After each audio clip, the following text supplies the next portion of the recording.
വിശ്വനായകൻ മുത്തറസൂൽ സല്ലല്ലാഹു അലൈഹി വസല്ലമ മാനവരാശിക്ക് ഉദാത്ത മാതൃക വരച്ചു കാട്ടിയ മാനവികതയുടെ പ്രവാചകനാണ്.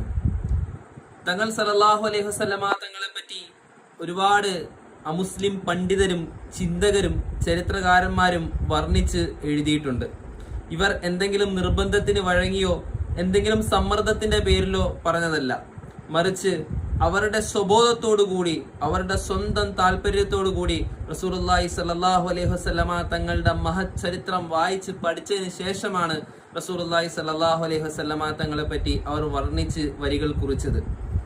ഇന്ത്യയിലെ തന്നെ പ്രമുഖ വ്യക്തിത്വങ്ങളിൽപ്പെട്ട മഹാത്മാഗാന്ധി പറഞ്ഞ വാക്കുകൾ എത്രയോ സ്മരണീയമാണ്. നിങ്ങൾ മുഹമ്മദ് എന്ന പ്രവാചകന്റെ ചരിത്രം പഠിക്കുക, അദ്ദേഹത്തെ ആദരിക്കുക.